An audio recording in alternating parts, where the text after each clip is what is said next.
Hello বন্ধুরা, আমি Payel. Welcome to my channel. আজকে আমি ছোট বাচ্চাদের একটা রেসিপি দেখাতে চলেছি। তো আমার ছেলে 2 বছর হয়নি, 1 বছর 10 মাস। তো আমি আজকে সুজি আর অ্যাপেলের একটা পরিস বানিয়ে দেখাবো।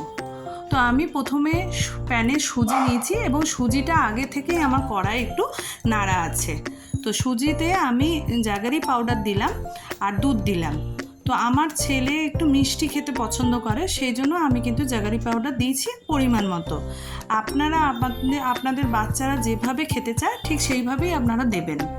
তো তারপর আমি জল দিলাম এবং দেখেছেন যে আমি অ্যাপেলটাকে ছাল ছাড়িয়ে সুন্দর করে কেটে ধুয়ে নিয়েছি এবং অ্যাপেলটা আমি আলাদা করে সিদ্ধ না করে আমি কিন্তু গ্রেডারে গ্রেড করে নিচ্ছি। তার কারণ হচ্ছে এই অ্যাপেলটা হচ্ছে আমার ছেলে এইভাবে খেতে পারবে।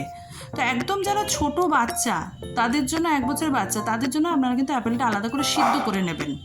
আমি কিন্তু অ্যাপেলটা সিদ্ধ না করে এইভাবে করছি, একসঙ্গেই কিন্তু আমার সুজি আর অ্যাপেল সিদ্ধ হয়ে যাবে।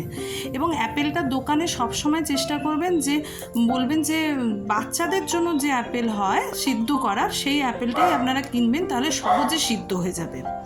এবারে আমি দেখছেন যে গ্যাসে আমি এবারে অ্যাপেল আর একসঙ্গে সুজিটা নাড়তে থাকছি।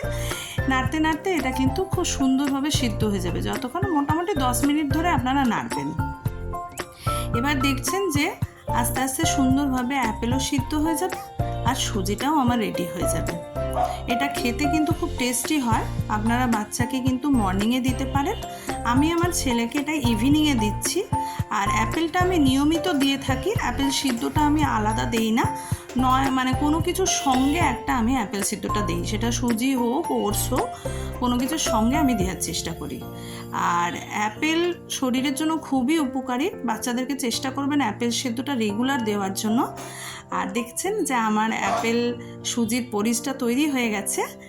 আর আজকের রেসিপিটা যদি খুব ভালো লেগে থাকে তাহলে অবশ্যই আমার চ্যানেলটা সাবস্ক্রাইব করবেন। আমি আরও নতুন নতুন রেসিপি আপনাদেরকে দেখাবো।